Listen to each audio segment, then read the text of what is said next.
These are the questions that are on my mind. Ooh. Since I've been away, all I think about is you. Since I've been away, I'm afraid to know the truth. Since I've been away, life don't feel the same. And I've been so ashamed for thinking the way that I do. The questions, the questions, the questions. Hello, lovely true crime aficionados. Hello, everyone. Hello. We've been hitting some technical problems, so bear with us if anything goes absolutely tits up. But we do have a lot of interesting information to share with you, so we're going to push on as much as we can.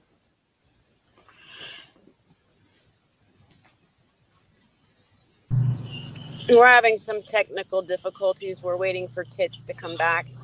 She has all the information. I suppose the most interesting thing that we've heard so far in the early hours of this morning, at least my time, that I'm sure that most of you have heard, is that during the search of the local dump area, they found items including a hacksaw that was covered in blood and various other bits, a bit of rug that was covered in blood. All items that seem to be connected to this case that they've taken away, which is very unfortunate news because the implications of that obviously are what we've all been expecting, which is that Anna is no longer with us.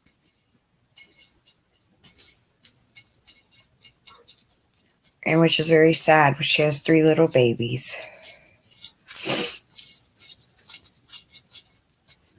The other surprising news is the amount of controversial financial dealings her husband has been involved in. How on earth this guy has not been in prison before now absolutely blows my mind. Yeah, I don't understand how he hasn't been in prison already. Is Tits back? No. That's what makes me wonder if there's some kind of financial motive here, because he seems to be a little on the scammy side. One of the interesting A lot things, on the scammy side. A lot on the scammy side. While we're waiting for Tiz to try and get back, an interesting fact is this is getting quite a lot of coverage in Eastern European press because Anna's grandfather was Nikola Lubicic, who was actually the Serbian president in the early 80s. So obviously that makes her quite an interesting figure to the Eastern European press. Part of the press coverage from that has been that she was actually in Belgrade from the end of November through the first week of December last year, where she was visiting her mother, and her mother states that she was sorting out paperwork. Now, given that she's lived in the United States since 2008, I'm intrigued to know why a woman who is fully employed in America, married in America, has children in America, suddenly needs to go home and get some official paperwork. And I seriously wonder whether she was sorting out different passports for her children. There's no evidence as to what she was doing, but then when she got home, she phoned her mother and said, I want you to come. I want you to come for Christmas. I need you to come as soon as possible. And her mother, who's 69, said, I don't have medication sorted out. I can't just up and come. I'll come after Christmas. And then she phoned her back and said, no, it's fine.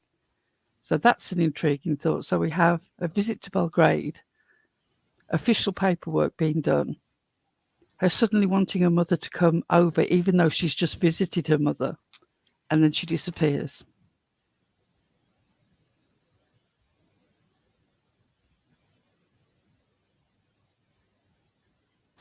Right. I find that the bigger mystery, what the hell is her husband doing? Huh.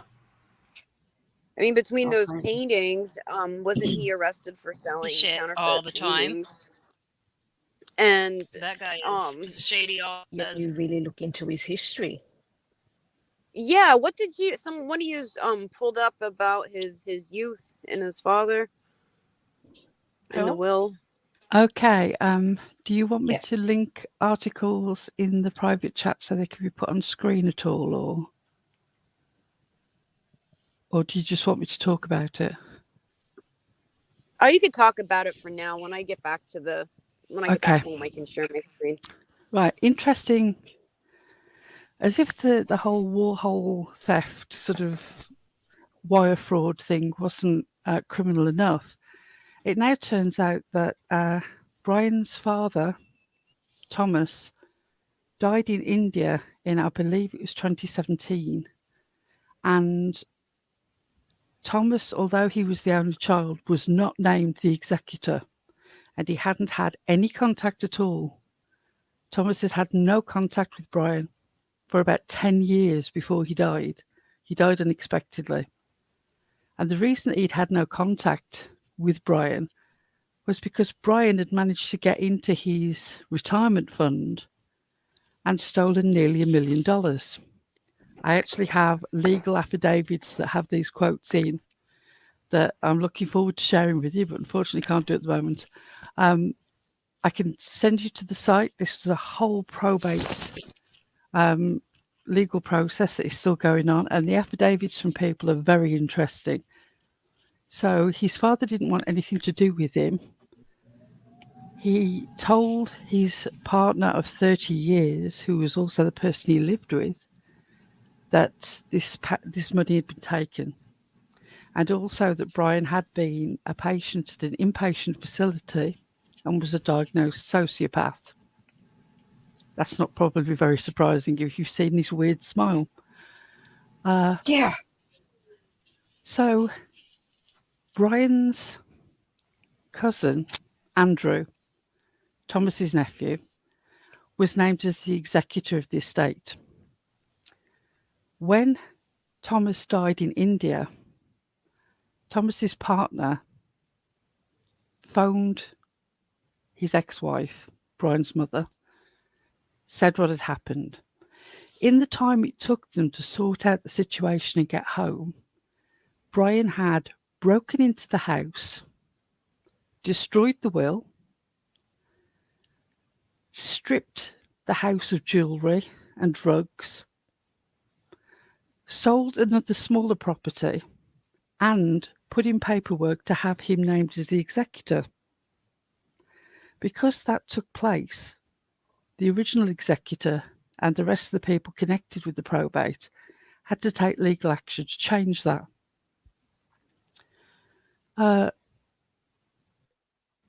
He said that he had been in contact with his father and that they suddenly made up and everything was fine and his father was going to come and live with him. Just nonsense that nobody said could possibly be true. And in all these affidavits from people who knew his father, knew that there was a huge break between him and Brian and that he would not have made up with Brian. One of the affidavits in this case says that Brian, one of the last times that Brian was in contact with his father, they took a trip to China. And when they were leaving China, Brian was trying to smuggle out antiquities to sell. Now, at that stage, he would have been either in his final teenage year or early 20s.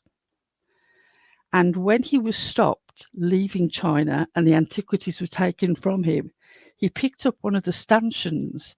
You know those metal stanchions that have like a strap that come out, when you're queuing? He picked up one of those and swung it at the guards.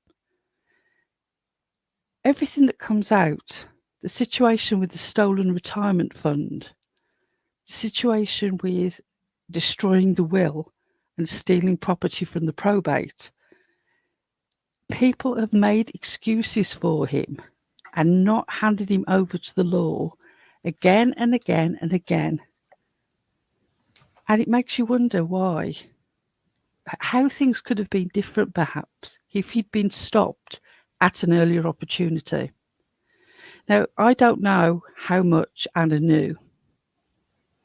I don't believe that she knew a great deal, but I think that she was finding out. I would imagine that with the Warhol situation actually coming to a sentencing, a lot of detail of previous things that he'd done was going to come out. And it doesn't surprise me that this coincides with her deciding to get a different job further away, have a property in her name, and suddenly go back to Belgrade and do official paperwork.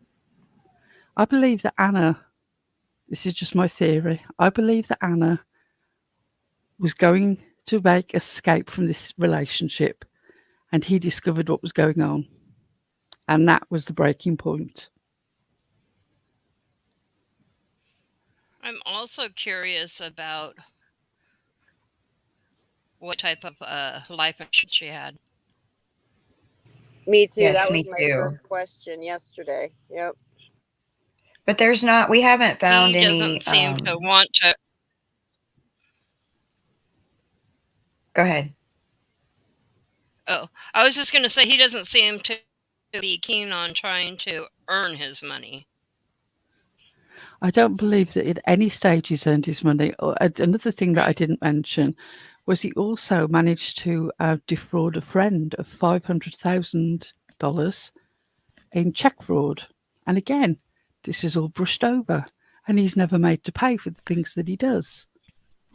I think he believes he's going to walk from this. Well, I think the smirk coming out said it all. That it was like a sense Yes. of confidence, of thinking Right. I might be able to get away with this one. Yeah, it was that smile coming out of there. Ugh, just disgusting. Now, I never saw. Did you guys ever find any like evidence that he had been previously violent toward his wife? I don't think that there was talk of that, although there was talk of him being violent, certainly with the Yes, there was talk about him being The aggressive with people, guard. but I don't believe there were any domestic violence charges at any stage. Ugh. Yeah. There may be friends of hers that come out at some point and say otherwise, if she confided with Right. anybody, but I sure haven't found anything like that. Yeah, I hadn't seen anything. I just didn't know if you guys had found anything.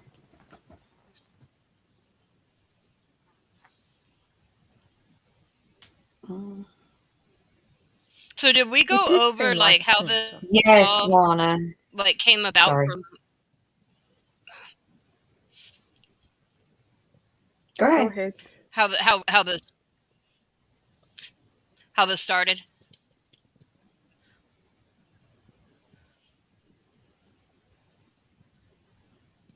From the beginning, from her going missing. Right. Is that what you're talking? She's last seen from the time she was last seen and last known to be there and alive into the, when she was actually reported. I don't know, like for people that may not have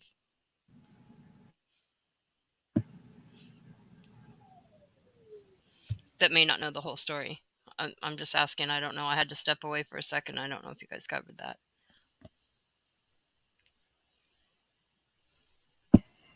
No, I thought we were just kind of talking, trying to wait for Toots to come back up, but or Lolita to get home, so we can actually share. Okay.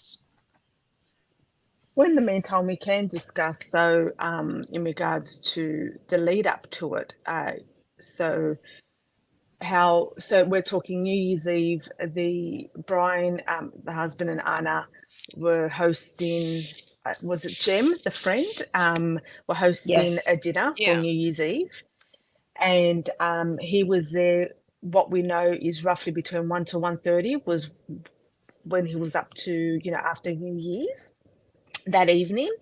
And we would say is the last person, allegedly, is the last person to have seen her alive, because then between that time to 4, 5 in the morning, we don't know what had happened or what had transpired, if there was anything that happened between, and this is all allegedly.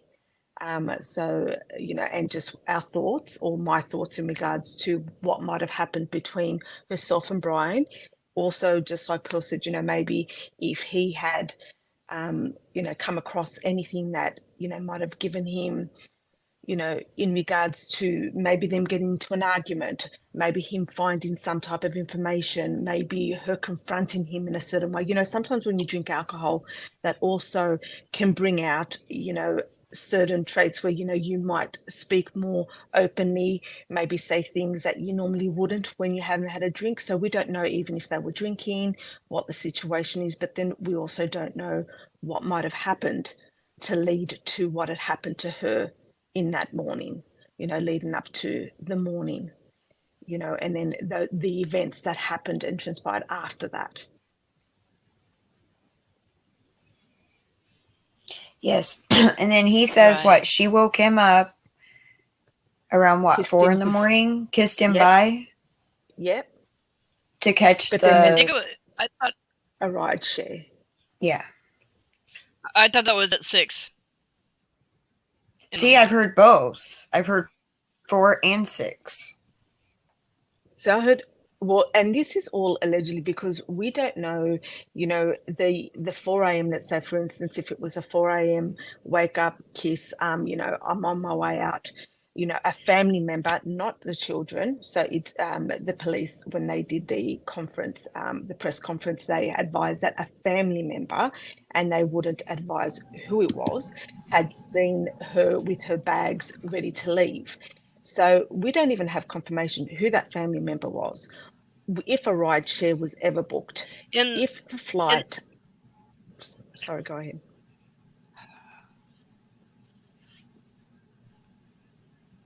in the arrest Are you there? or Yeah. the affidavit, in the affidavit it said that Anna left between 6 and 7 a.m. He also said that that she. I'm trying to find the affidavit where it actually says.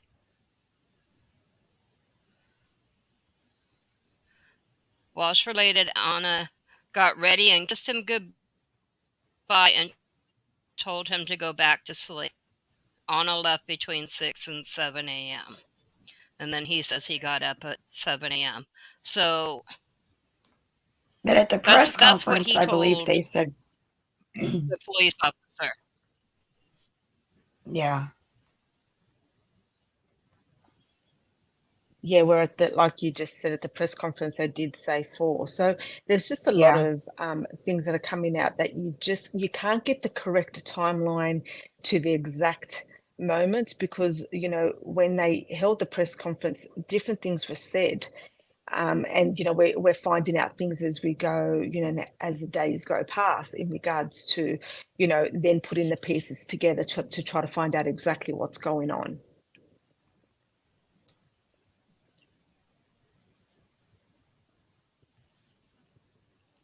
Sorry, ladies, can I confirm, is there a delay when I speak?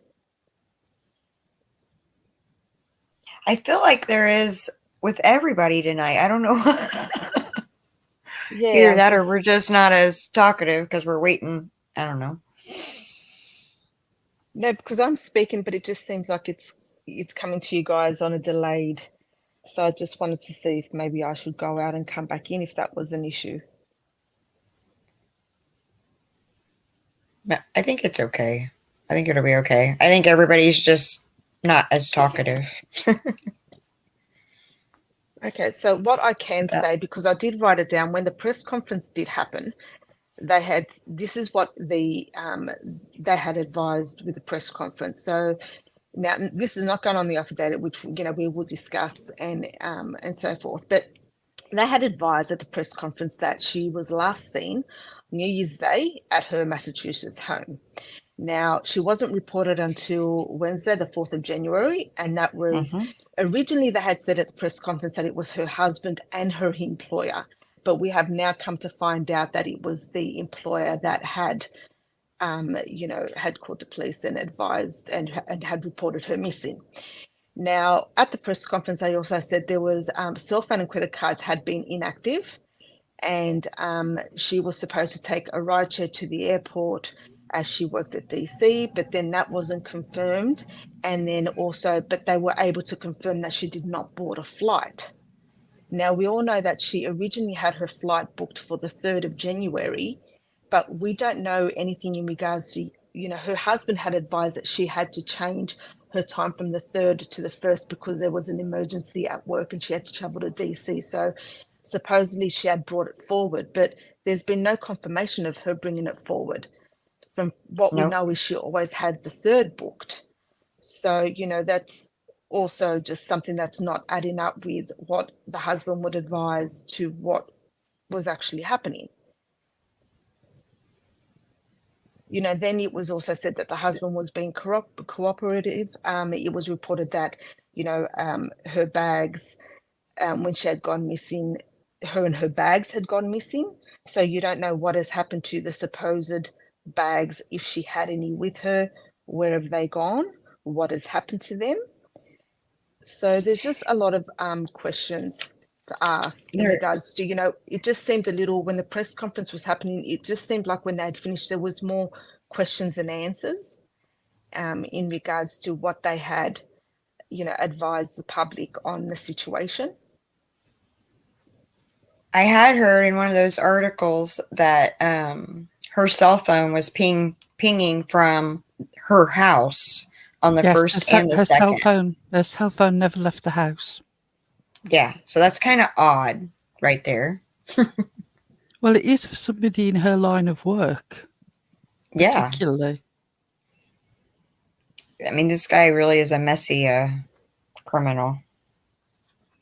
Especially, when they, they do a check of the home and the pool and everything, they drain out the pool, but then, they happen to find, in the basement, the, blood and then the damaged knife and a bunch of cleaning supplies. So it was quite messy in regards to that. And then the question of, and then we go into the whole detail of his track, of what he had done then the next couple of days after the fact, which is also an interesting thing. He also said that he didn't take his cell phone with him on the 1st when he went to his mother's house because kids must have either New Year's Eve or New Year's Day, and he didn't find it till the 2nd under somebody's pillow, which sounds sus to me. There were He just a didn't lot take of things that phone because he didn't want it being where he was. Yeah, and then he got lost going to his own mother's house. Right. They were able to track his route, though, right? Didn't they track his route? Or they, maybe I read an article that the police followed what he told them. That's right, because he's on monitored, he has to advise them when he leaves the home and he has to tell them where he goes, but it didn't necessarily mean that he told them exactly what he was doing or where he was going. Right. Right. He got permission. He had to get permission like ahead of time. And he had permission to leave at certain times of the day to go pick up and drop off kids at school. Except child didn't the on holiday. Eliza, you're cutting in and out a little bit.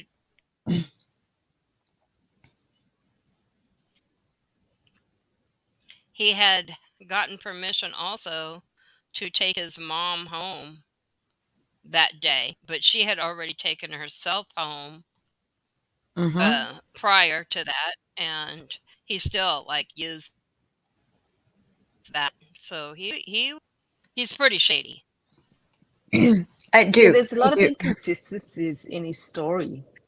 Definitely, it just nothing's add up. Where he thinks he outsmarts the police, there's so many things that he doesn't. So there's so many things that are coming out that you definitely have to question the husband. Oh, for sure. I think And that he he's didn't they say that he does not have an ankle bracelet on, even though he was on in-house, right? Yeah, Dukes so and he's Pat just was asking the monitored. question why they couldn't GPS Yes, his ankle monitor. because it doesn't. I don't think he does have one. It's just more of a monitor, so he has to let them know when his comings and goings.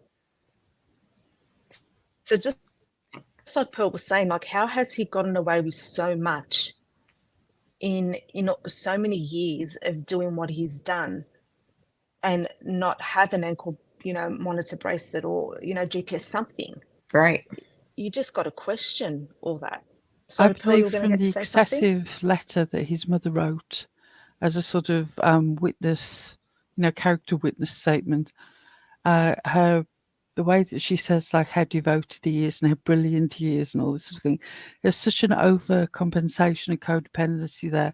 I don't know what her financial background is, but I believe that she has been pressuring people and bailing him out of situations probably for decades.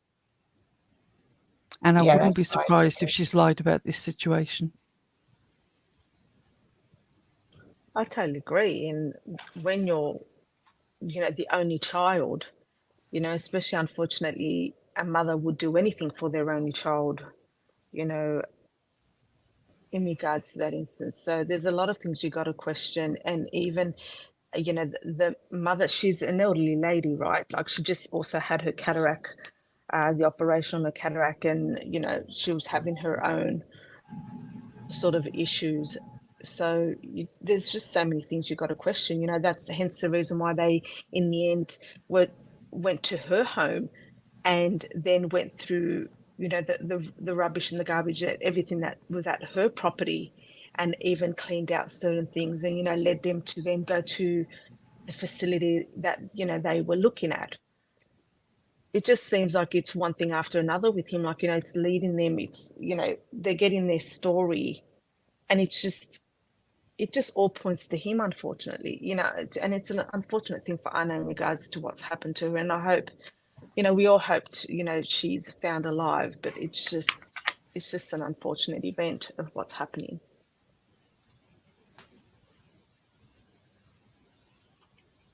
I just think it said so much, especially when the her employer's the one who called her in missing or called for like a wellness check on her.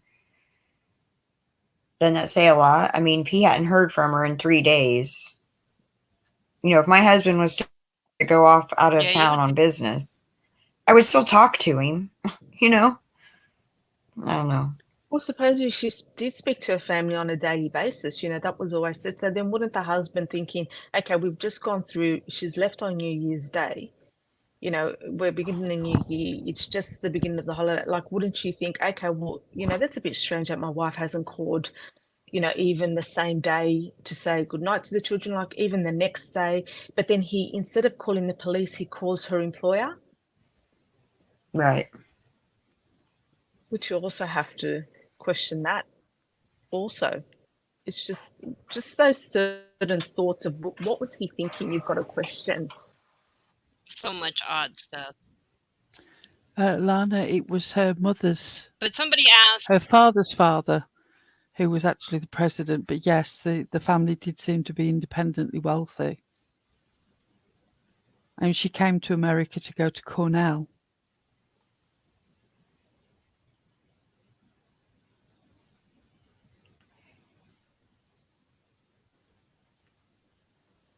And when you The look at mother everything did she's not. and somebody accomplished while asked if she's her, been here, she's done really well for herself. Sorry? Oh, did you guys hear me? I didn't. Oh, sorry. I was just saying that when she came to the States and, you know, went to Cornell and everything that she's accomplished, she's done really well for herself while she's been here. You know, and even when you look at what he has done, it seems like he was more of a stay-at-home father and she was the one working and, you know, bringing in the money. When you really look at the past couple of years, you know, with everything that had happened to him and him going through his own process, it seems like she was working hard for the family and doing everything for the family. He bought her a very expensive car with money that he'd stolen from his father as a Valentine's gift. I think that he totally convinced her that he was successful and independently wealthy, and was probably at least at one stage very gifted in making excuses.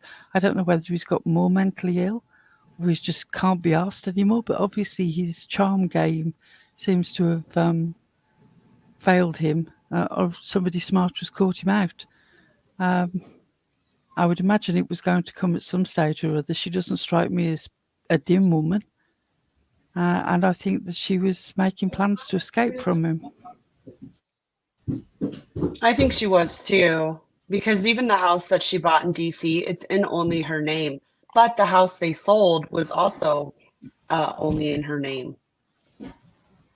I'm quite concerned about the house that they sold and the fact that there was a fire there. At first, I thought it might be connected with her disappearance. Now, I think that it was. I heard that it was flipped. They bought it to renovate it to sell, and I'm wondering whether there were things that weren't up to code. I mean, I feel incredibly sorry for the family that bought that house. Right. So what all of you guys, sorry, I'm having major issues and I'm gonna just have to figure it out a different day, but what all have you guys talked about? So I don't repeat anything. About the day she went missing, you know, all of that. We talked a little bit about, you know, his background, criminal behaviors. We didn't get too into anything because we didn't have nothing to like show. I know, and I'm not gonna be able to show my screen because That's all right. I'm home now. I just need What? somebody Yeah. to copy and paste the links into private chat because I don't have them on my laptop. okay. I've put a load of links to different affidavits and also the link that people could go and look them up for themselves, actually in the back chat.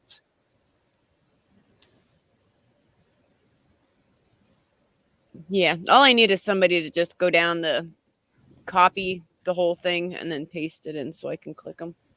Because they disappear when you come on a different device. Oh. So I don't have them now on my laptop. I'm sorry, I literally had everything lined up, but It's okay. These things happen. Pearl, would you be able to put it back chat again? Is that a possibility? Or yeah. Yep, no problem at all. sorry, I'm thank you. sorry, Pearl. It's not a problem, don't worry. I should have copied them before I came on. Masscourts.org. All right, let's see.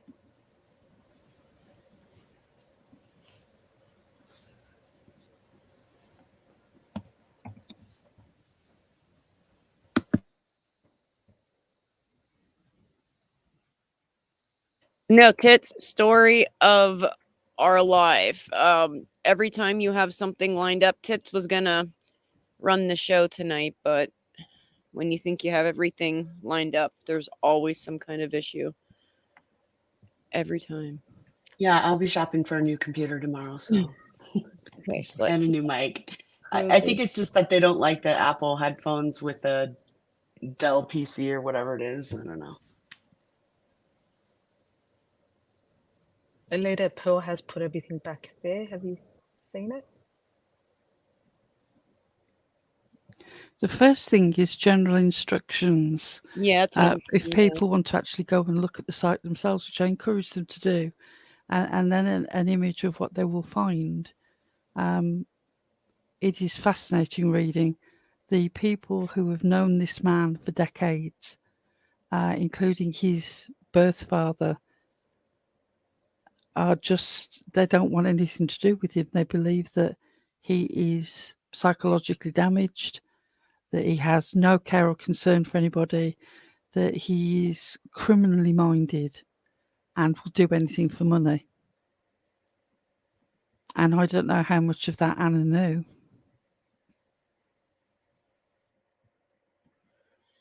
Yeah, that's what I find the most interesting. Like from the beginning, I had a feeling there was some kind of financial motive, because there usually is. Either there's something financial or there's an affair.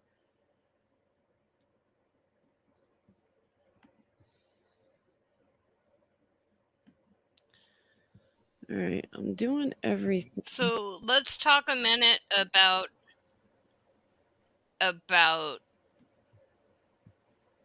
this family. There's his name's Brian, right? Yes. Unfortunately, another Brian. Okay, Brian and Anna, and they have 3 children, 3 boys, yes. 2, Age 4, between and 6, or 2, between yeah, 2 to 6. between 2 and 6. Between Yes. the ages of 2 and 6, there's 3 little boys. Some people haven't heard about this case at all, so it's, I think, important to kind of So Okay, Anna was so 39. let them know what we're talking about before we get into deep. yeah, Of so she course. was 39. Brian is 46. 46. Yep. 3 boys between the ages of 2 and 6. I believe they were 2, 4, 6. She went missing between 4 and 5 a.m. is what the police said at the press conference. But then in that affidavit, I believe it said 6 and 7 a.m. So somewhere in the morning of January 1st, she went missing. She was reported missing on the 4th. We know for Buyer, sure that she husband, and was last employer. seen. Oh, go ahead. I was just going to say that what we know for sure is that she was last seen at 1:30 when the friend Jim that was there for New Year's Eve left. Right. So for sure So then, sometime between because then giving the and timeline on this other stuff. right. Because I would What say else? that's a certain person that could give us, that would say that he was the last person to see her, because we can't go by the story of a family member saw her in the morning with her luggage ready, waiting for the ride share. So because we don't know that, there's been no confirmation. So Jem would be the last person, I would say, that we can confirm that did see her.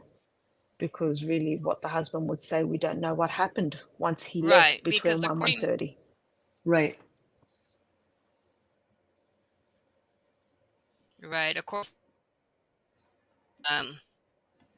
Brian and Anna and the kids there once the friend left. So he could be the only person, if it's not the children, that saw her at time was stated with her luggage, which I find it hard even a 6-year-old would know what time it was. It has to be him saying that, and maybe he's just saying that because that's when she said goodbye, according to his account of things. But if But there's at the nobody else press there, no other conference, family member. yeah. See, that's where it was clearly stated at the press conference when the journalist asked if it was the children. They said they wouldn't answer that. They said it was a family member. So they wouldn't even confirm if it was the husband. They wouldn't confirm who this family member was, which also then makes you question, was there even a family member that even saw? Maybe they were trying to get their ducks in a row and they just didn't want to get any sort of information out because they already were leading and suspecting as to who they already thought it may have been. And that's why they couldn't clarify Right. exactly who this family member was that saw her.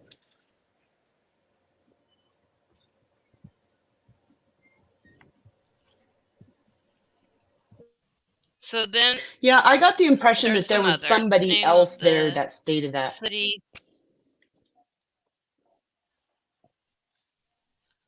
but the mother was already gone, according to the affidavit.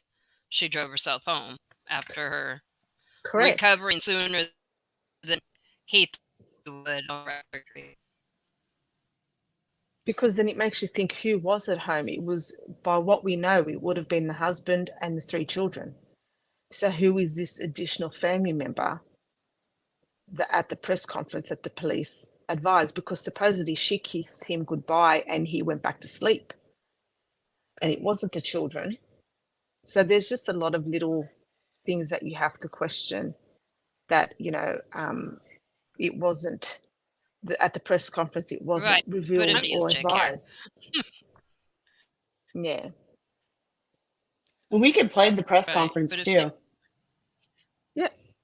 I have my other computer going into back chat, but don't put it up. I'm just doing it so I can throw some links in. Sorry, what have we got on the screen here now that we're showing? Lolita?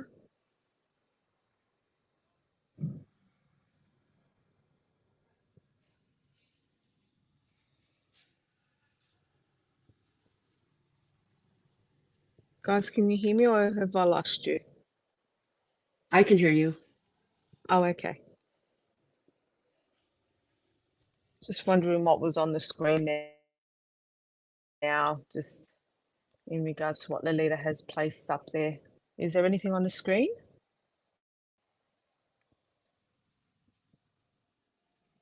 Let me just see.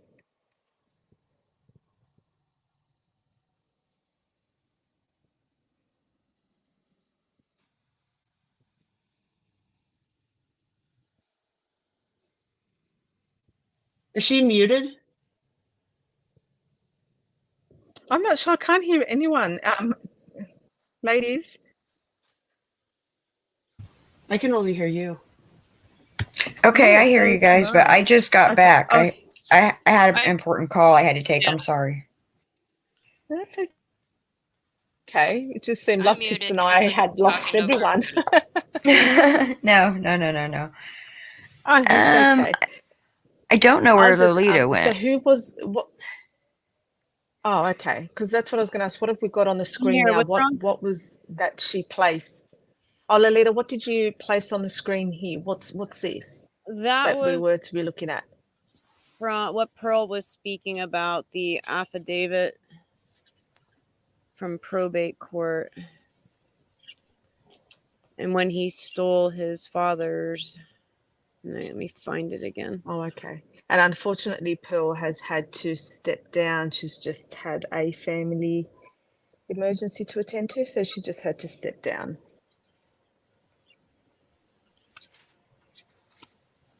All right, Tits, what's this here? Am I supposed to show this here? The press conference.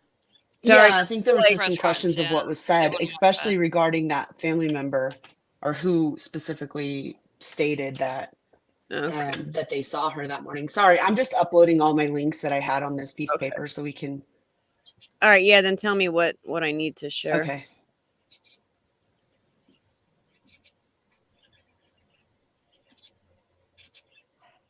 Probably the press conference for now, huh? Yeah. Mm. Yeah. We could start there. He doesn't know about this case already. Kind of somewhere to start from. Lana, I can I'll just quickly answer. She said, I wonder if his mum was watching the kids, could it be her? Now, from what we know is she drove herself back home, so she went back to her home. Now, on the second, when Brian went and got ice cream with his son, which is what allegedly is being said, there was a babysitter that was taking care of the younger two. So they also had a sitter that would come and take care of the kids. So on the second, it was a babysitter that was with the 2 younger children while the father took the eldest to go get ice cream or a smoothie, or, they went out. And then that's when he went to Home Depot and and bought the supplies of, the cleaning supplies that was worth $450, and he paid cash with. So, but you do question the mother, as to what extent, what did she know? When was she there? When did she leave? And so forth, or what he had told her, because, they actually did go to the mother's property, where she lives, and they did also inspect her surrounding areas. So it does make you think of what the mother might have known.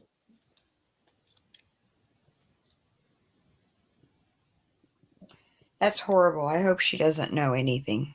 No, I hope. And this is all allegedly. We're just Right. speculating here. So not saying that anyone has done anything or anything like that. But you just do have to question every side of this case and to figure out and get the story aligned as to what really did happen that day, because there's just a lot of holes in this story, and trying to put the pieces together.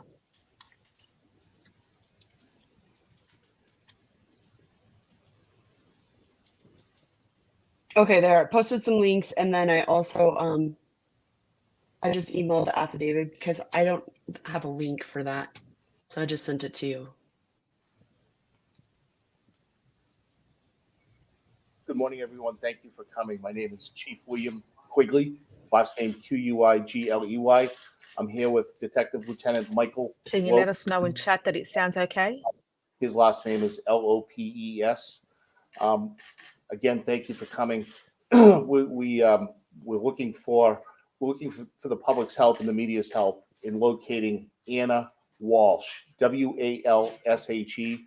She's been missing since the first of the year, early morning hours of the first of the year, and we're seeking the public's help in locating her. She was reported missing again on the 1st, and she's not been heard from.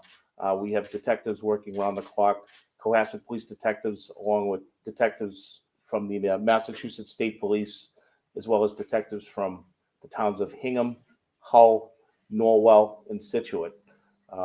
With that, I'll open it up to 20 questions. Are there suspicious circumstances here that you're concerned about? At this point, it's a missing person investigation. We're just trying to locate Anna and get her home safely. Whether we have nothing to support anything suspicious or criminal. Who reported her missing, and where was she actually last seen? Inside her home? What was she doing prior to her going missing? She was last seen at her house in Cohasset on the 1st of the year in the early morning hours, approximately 4 or 5 a.m. She was reported missing Wednesday. Simultaneously, we received simultaneous reports from her employer in Washington, D.C., as well as her husband, who lives here in Cohasset. Was she supposed to get on a plane to go to Washington, D.C.? Was that why she would have left the house? It was reported that she was that she took a ride share from her home in Cohasset to Logan Airport to board a plane to go to Reagan International Airport in D.C. Do you have any evidence that she actually took that ride share? We have been in contact with the rideshare companies.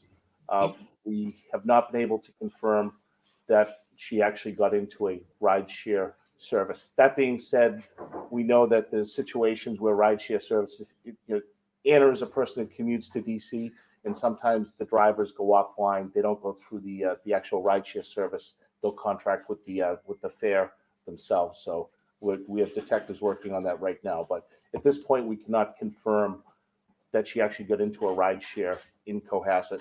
We can further, we have confirmed with the airlines, and that's been a challenge, that she did not board a plane this week.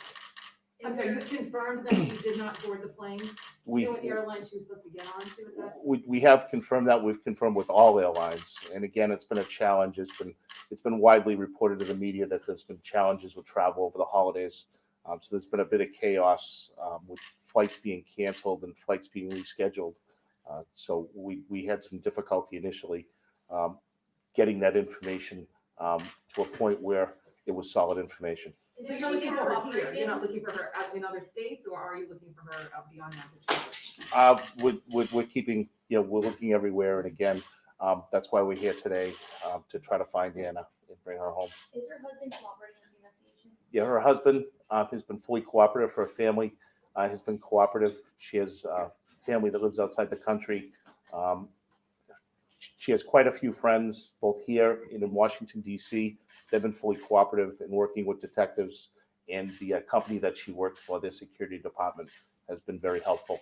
Did she take her license, her cell phone, things that she would have normally taken if she was heading to DC? It's reported that she did have her bags with her. And what about her cell phone? When's the last time anyone was able to deliver a message? When's the last time she received a message? The cell phone has been off since around the first of the year, and again, that's one of the investigative leads that we're tracking down. But detectives are working the electronic forensics. It's very difficult, as you know, nowadays, not to leave an electronic footprint or some type of footprint, which are debit cards or your credit cards, and none of these things have been active since the first of the year. What time was she supposed to be taking the flight? It was reported that she left the house around 4 a.m. and shortly thereafter, I believe 6 a.m. So someone saw her leaving the house physically? We have information to that effect. Video? No video. Is there any suspicion that she's in danger at all? Right now, it's a missing persons investigation, and the focus right now is on trying to locate her. Whether she just needed a little break or a timeout. We're just looking for her. If that's the case, we're just looking for her to call. All it takes is a phone call to let us know that she's okay. Is there any description of like a car or any? Would she just be walking around? Like how? She does have a she has a vehicle, but she leaves it in DC. She commutes several times a month to and from DC. They do have a townhouse in DC. The vehicle is usually left there. The vehicle is in DC. We're able to confirm that. We've been working with Washington, DC Metro Police. They've searched the townhouse. There's no signs of her there. So right now, the last information we have is that she get into a rideshare vehicle in the early morning hours of the first. Who was the last person to see her? Was it her husband? Did her husband actually see her leave the house? Who would have been the last person who saw her? He was sleeping when she left. It was reported as early morning. How long will this be considered a missing persons case before you decide that she's in danger or something that along those lines? Well, it's not normal that she's missing. So we automatically feel that she's in danger by the mere fact that she's missing. Other than that, there's no evidence to support anything illegal. Do you know why it took so long to report her missing? We're not exactly sure. It seems like it was a situation where she does work in DC, and it's not abnormal for her to work long hours and not contact the home right away. So that seems to be the case. You said she was reported missing Tuesday. Wednesday. Do you see any connection between her husband's crime and Not at this point. There's seem to be two very separate things, and again, the husband's been very cooperative, but our main focus today is trying to locate Anna, and hopefully we can get a phone call from her or someone that she knows, and that will let us know that she's okay. What is the legal history that you know of her husband? We've heard things. We've talked to our federal partners, but one thing does not seem to have anything to do with the other. does she have any history of mental illness? Not that we know of. Do you know what kind of car the rideshare was that supposedly picked her up? We can't confirm that a rideshare actually picked her up. So it was just scheduled to pick her up, or was It was reported that she was going to be picked up by a rideshare. Can you say who was the last person to see her if her husband was sleeping? Who actually saw her at 4 or 5 in the morning? A family member. Who was at the house? Yes, correct. Okay, so they physically saw her at 4 or 5 in the morning on New Year's Day. That's what's being reported to us. And was that one of her children, or was there somebody else in the home? It's a family member. And you said that his legal history has nothing to do with it. What is that legal history that you've examined and wanted? Again, we're going to focus on getting Anna home. That his legal history, alleged legal history, I haven't independently confirmed, but the main focus right now is to bring Anna home. Is there any reason you would believe that she would take off? All right, Tits, did you want to play the whole thing, or did you just want to want people to hear the family member part? Yeah, I think that's probably the biggest. I mean, because this obviously was last Friday, and so a lot has changed since then. I mean, at this point, they were just wanting help to find her. Okay. Yeah, because there were quite a few things that they just couldn't answer, just in regards to, the question about a family member, when even you heard the journalist asked was it one of the children? He just straight out said it was a family member. So, they couldn't even confirm, they were able to confirm her not being, not going on an airplane, but not able to confirm the ride share. And that's where the questions were, in my head, when I was listening to this, I was going, okay, well, was it ever booked? Was she ever picked up? What time? Do you know what I mean? There was just so many things that you would ask yourself. It just seemed like this press conference, yeah, they did the basic, but they weren't able to provide a real detail of more information. And they haven't had another press conference since then. Is that correct? I don't think there's been another one since then. No, they have I not. guess they've just been trying to get everything, together in regards to the timelines and then all the information together.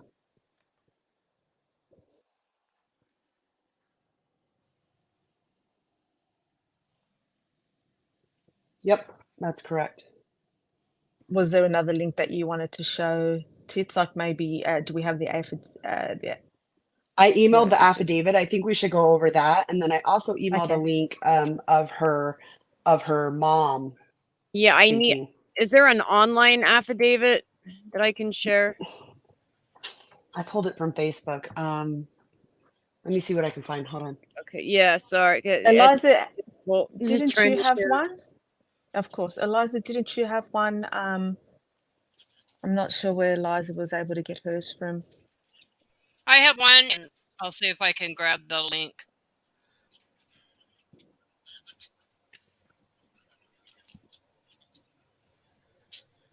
Yeah, because individual photos you have to manually share every window.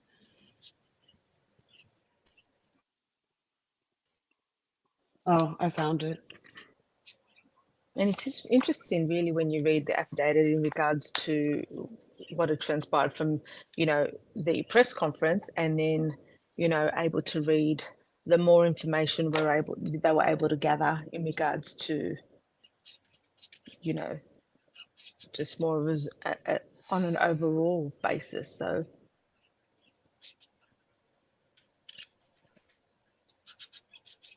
Okay, I just threw it in there. Okay.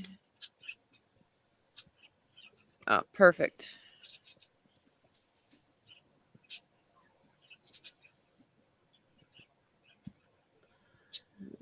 Give me 1 second.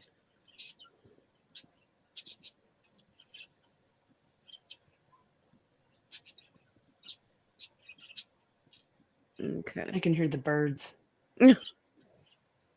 They like you. I've been talking and I was muted. I wondered why nobody was responding. Dang it. Oh. well, you have the floor now. Do you want to talk quickly before we go through this? No, it's okay. Go ahead. Oh, Lord.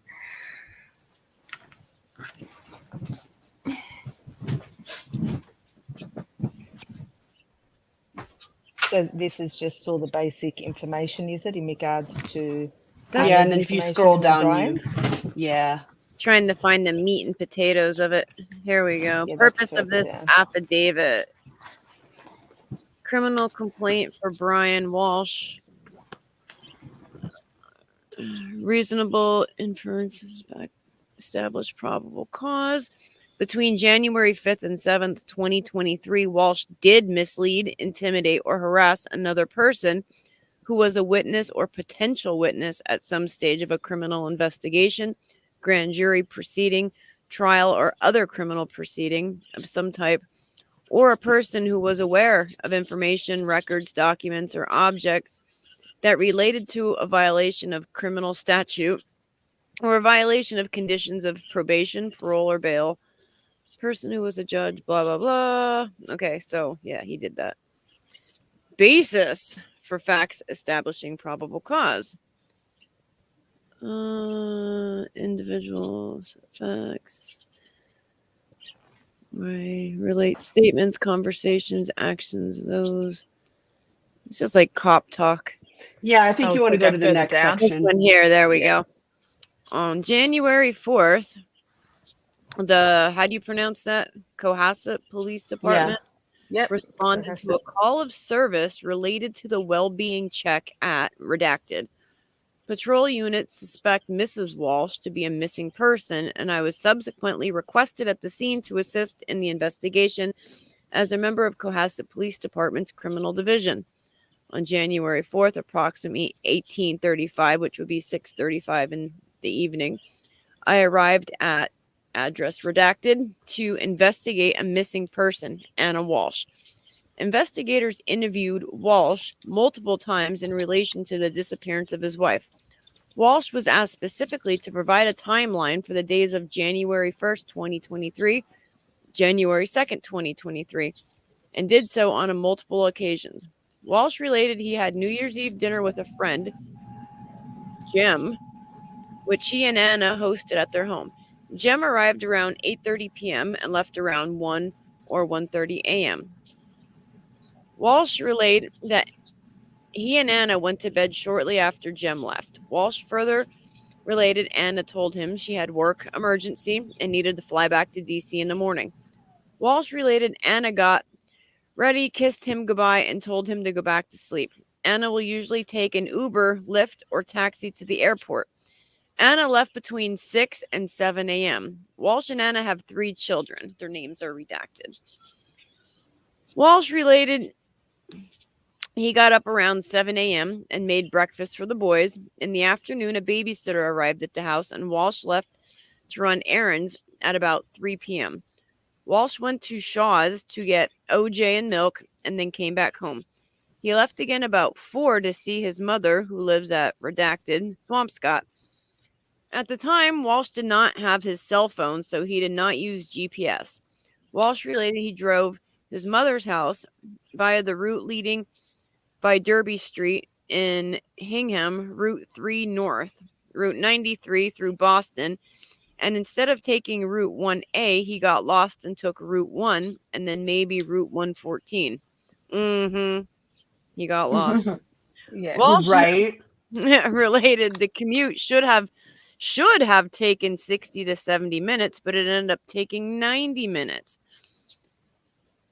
Within about 15 minutes of arriving at his mother's condo, he left to run errands for his mother at Whole Foods, CVS, and Swampscott to get groceries and cleaning wipes. Walsh then went back to his mother's condo and arrived at Cohasset about 8 p.m. Sounds sketchy. Walsh So related with the boys. Oh, go ahead. Oh, sorry. I was just going to say, with all this, there's no proven receipts that he went to any of these, but there is video surveillance footage of him going to Home Depot and buying the supplies that he did. So, you got to question all his, things that he did or everything he said that he supposedly did, because there's no proof of him actually doing all of this, which does make him the number one suspect. This occurred. This sorry, go occurred ahead. on the 1st. Right. Yes. This occurred on the And 1st. he bought quite a bit of cleaning supplies at Home Depot, not just, But the Home Depot trip was on the worth of 2nd. cash. $450 worth of yeah, stuff. it wasn't just right? like dish detergent and spray cleaner or a tub of wipes. This was almost $500 worth of stuff. So, according to Walsh, one of the boys must have taken and lost his phone during New Year's Eve and New Year's Day, conveniently. He related Monday, January 2nd, 2023, his cell phone was found under redacted pillow, magically. Walsh relayed on Monday the 2nd, he took one of the boys for ice cream while the babysitter watched the other 2 boys. Walsh took blank to get a chocolate shake at Press in Norwell. On Friday the 6th, a massive search that included K-9 officers, Metrolec Search and Rescue, state police, CERT teams, state police investigators, a shit ton of investigators, Cohasset Police, and other local police partners was underway for the missing person, Anna Walsh.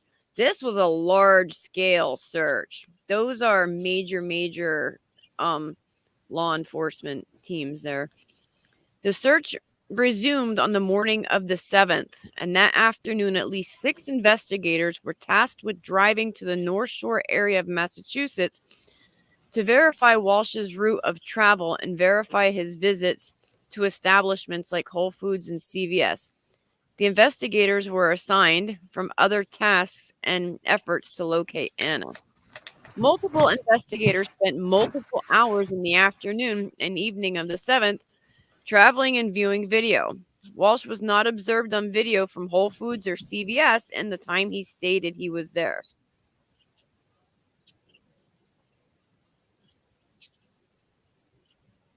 Walsh had been convicted in federal court of felony fraud by wire and is currently on pre-sentencing probation. The probation conditions include monitoring and home confinement. Walsh must request leave from his home each week and specify the time and need for such leave. On the week beginning Sunday the 1st, Walsh was granted leave for dropping his children off at school each day from 8 a.m. to 10:30 a.m. and picking the kids up from 3:15 p.m. to 6:15 p.m. Among other approved leaves were 11 a.m. to 1:30 p.m. for shopping on Wednesday, January 4th. On Sunday the 1st, he requested travel between 3 p.m. and 9 p.m. to drop off his mother. Walsh told investigators his mother had recent cataract surgery and she was staying with him at his residence so he could assist her. Walsh said he had this time scheduled so he can bring her home after her recovery. During the interviews with Walsh, he stated that his mother had recovered from surgery quicker than expected and had driven herself home. However, he still used the time he had approved to go visit her and run errands for her. The errands were the trips to Whole Foods and CVS that investigators later showed did not occur through the hours of viewing video evidence. It's also important to note that this is the day one of Anna being missing.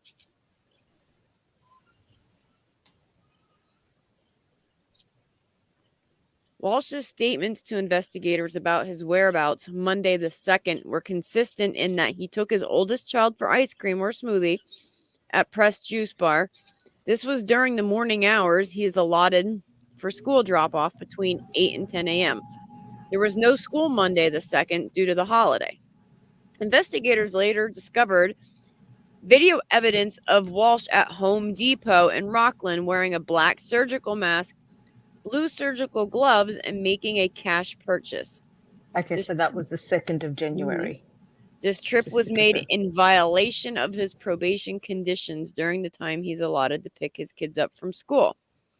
The data from Walsh's cell phone, data extraction, given on consent, also showed that the device traveled to the areas of Brockton and Abington during the week beginning January 1st.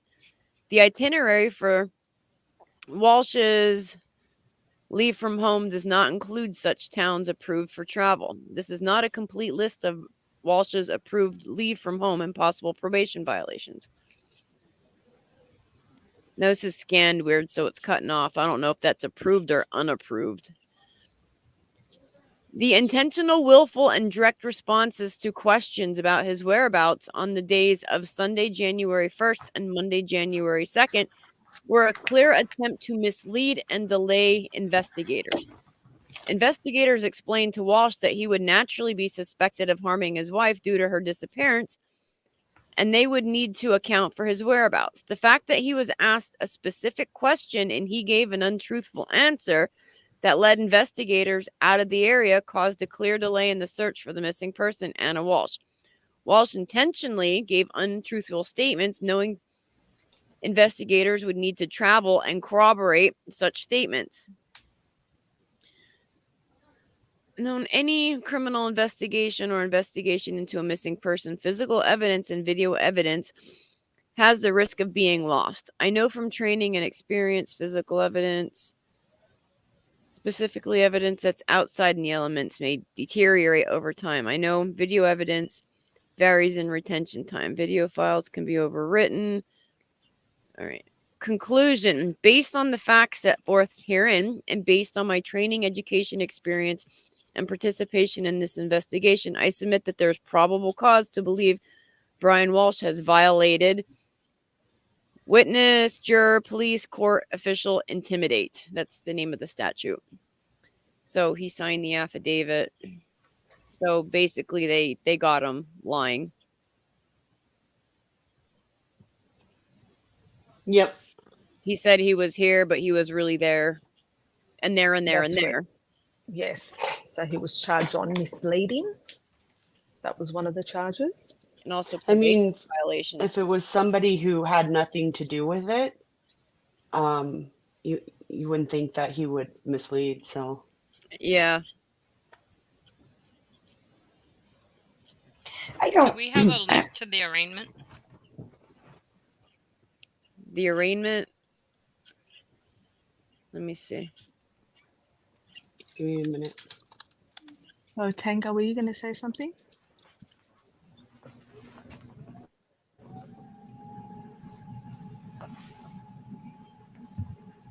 Or Harley? No. Oh, sorry. Thought we cut someone off there.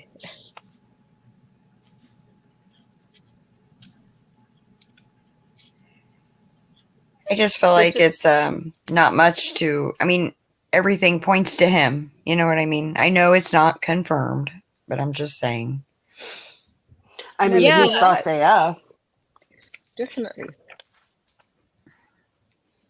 And I Yeah, just posted a link in there. I know they're gonna find her, right? They seem like they're hot on her trail. Unfortunately, I don't think she's with us anymore. But what I'm, I guess, more interested in now is like he's quite sus. Obviously, Yes. like an entire lifetime of scammy behavior and getting away with it. This is what happens, by the way, when people are left to get away with everything their entire lives.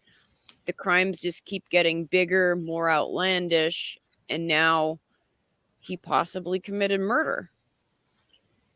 But And what? if you did see the picture of him coming out of that building, he looks as if he thinks he's going to get away with it. Like he has not a care in the world. Mm-hmm. Yeah, but what's with Smiling. he like large amounts of money, like hundreds of thousands of dollars he's ripping off at a time. And then with these paintings that he sold, those counterfeit Andy Warhol paintings on his wife's eBay account, correct? So what did she know?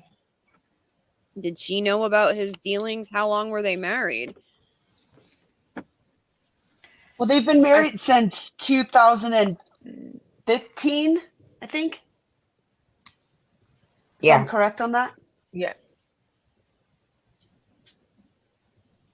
But originally, and I posted a link in there for the Andy Warhol.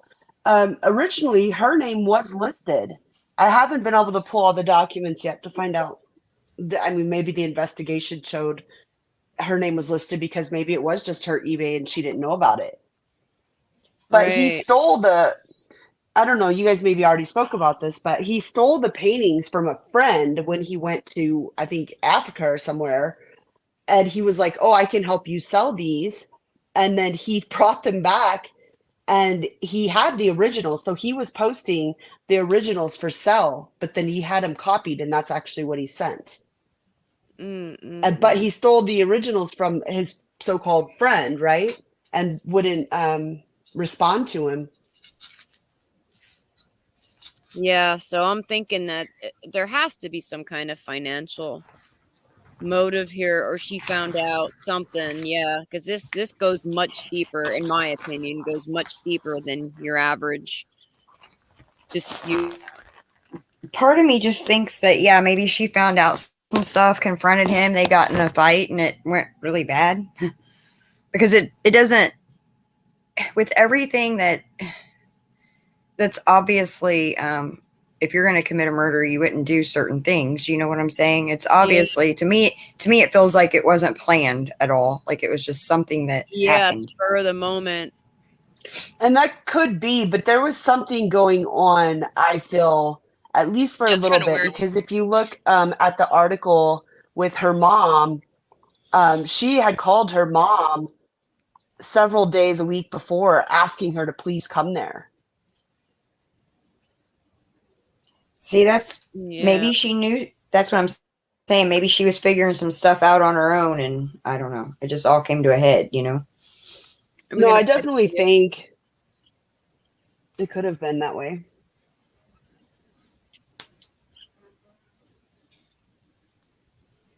Well, and I think with her selling the property, they had the house in they sold the house in Massachusetts, and then she bought a house in DC. It's like a 4-bedroom, 3-bathroom house, right? So if it was just her house for the week, why so big? I think she wanted to move there. I think, but he sounds wasn't like letting her it. have the kids. Yeah. Yes, Yeah. because aren't they currently renting the house that they reside in now? Yes. From what I could see, it was listed at $5,000 a kind month rent. But he probably couldn't leave the kind state of being on under the probation. Go ahead. I'm kind of under the impression that the house got sold and the other one purchased about the time that she took that job in Washington. I think It was. he probably was not able to come because of his legal issues in Massachusetts. I think she expressed some animosity about that to her mom, as far as that she was alone in DC all the time and he was, there during the week with the kids, and she was doing back and forth and the one having to live alone. So I think maybe they rented that house in the meantime, till he Yes. somehow manages to get out of that legal predicament, and then maybe he was planning on, or that was, to have them all come together in Washington. Since she was Right. the one that was making the money, apparently. It was just kind of my impression of it. And that Yeah, could that's be too, exactly. because I mean, this happened almost a year ago that they sold the house, and they sold the other house in March, and she bought the DC house in March. Right.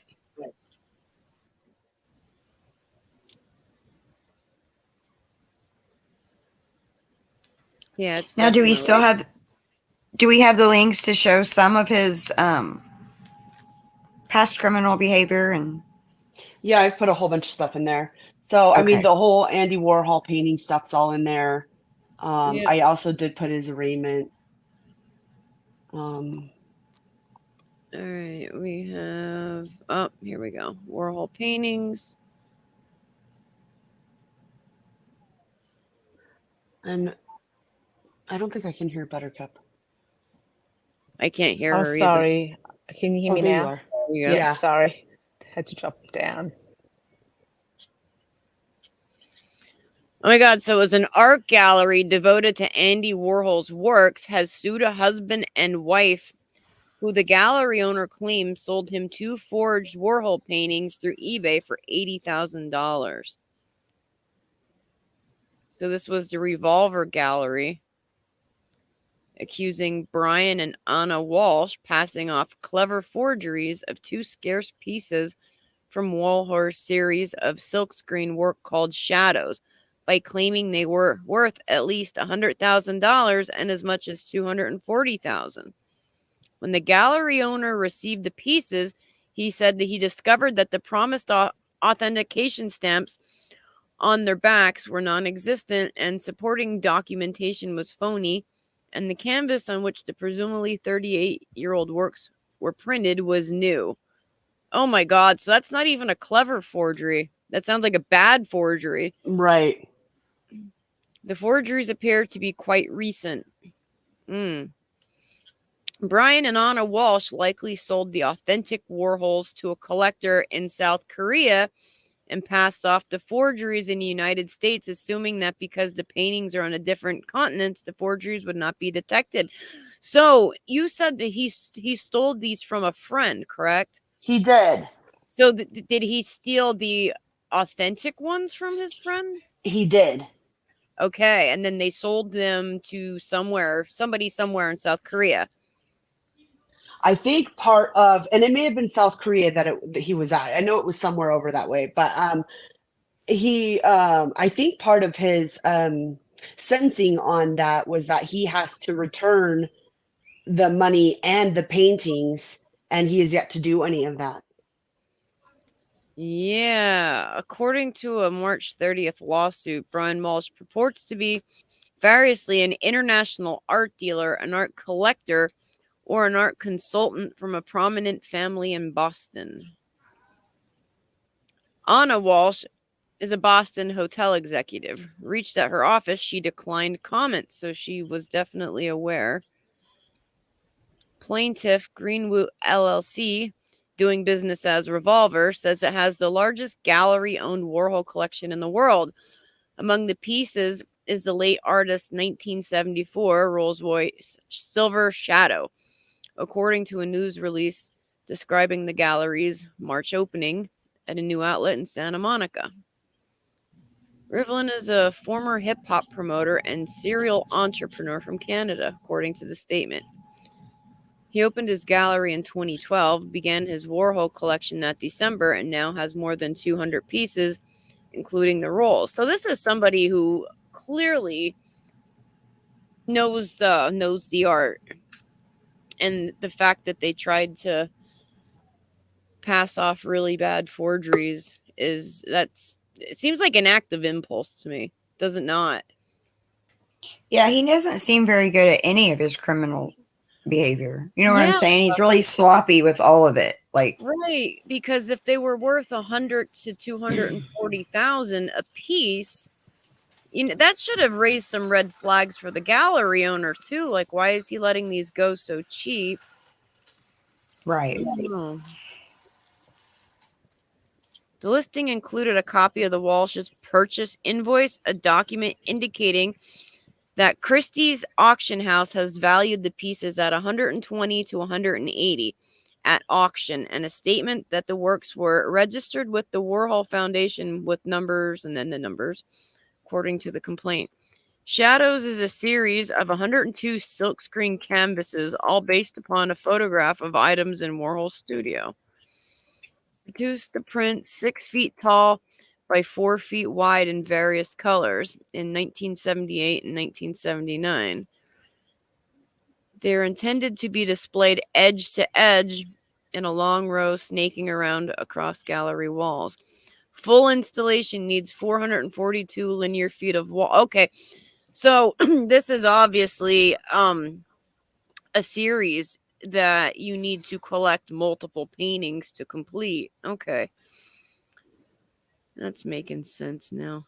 It just describes the paintings. Most of the 102 canvases are owned by a foundation, but a small number of them are in private hands. Right, so he would need to complete the collection. Those few privately owned pieces are highly sought after and very valuable. So Rivlin contacted the Walshes, who supplied him with additional authentication documents about their 2 shadow prints, including an invoice from the gallery where they said they had purchased the pieces. The invoice showed the name of a different buyer than the Walshes, but Brian Walsh informed Mr. Rivlin that the name on the invoice was his former partner, and that when they split up, the Walshes got the Warhols as part of interest in the partnership. So that would be his friend, right? That he stole them from. Right. So he just swapped them out and sold this gallery the fake ones. Yeah, so he put a lot of effort into trying to get over on him, it seems, but not a lot of effort into the actual pieces of art. Right. Rivlin agreed to buy the paintings for $80,000. When they arrived, he discovered that they had been framed with a backing that covered the area on which the Warhol Foundation stamps of authentication were purportedly placed. When the backing was removed, there was no such stamps, the lawsuit states. Okay, so that's a pretty big deal. Revolver's personnel saw that the canvas was new rather than from 1979, and a $250,000 insurance policy on the pieces turned out to be a quote for insurance, not a policy. Oh, so they pulled a 423 chase. Yeah. Yeah. It adds that a document stating that another art gallery had authenticated the works was entirely manufactured and not actually issued by the gallery. Wow, so he forged all these documents. Mm-hmm. None of the documents were what Brian Walshe had represented them to be. So he contacted the police and the Walshes. Brian and Anna were promised to repay. Oh, Brian and Anna Walshe promised to repay his $80,000, the gallery said, but have made only 2 partial payments totaling $30,000. When they learned he had reported them to law enforcement, the Walshes notified Revolver that they refused to repay any more of the money in retaliation for the reporting. Revolver's attorney, Jonathan Deere, with Turner, Aubert, and Friedman in Los Angeles, said that he could not comment without his client's permission. The gallery seeks $51,000 in damages plus punitive damages for fraud, negligent misrepresentation, conversion, and breach of contract. Wow. Yeah, because I read that he had a contract that allowed 3 days for him to get his money back Yeah. if there was something wrong with it. And he did that, but they wouldn't, he ignored him. Brian did. There's also another link I put in there that says Brian Walshe was a master manipulator. Yeah. That one kind of talks about the friend a little bit more. Okay.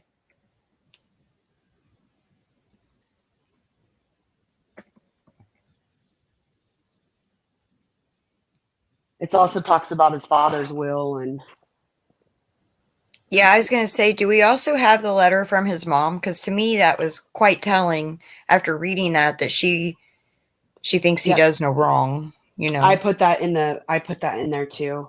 It says Diana Walshe, Brian's Right, this mom, is the letter to one. judge. Art scam victim says he's a master manipulator. Mm-hmm. All right, give me a second here. Oh my God, click.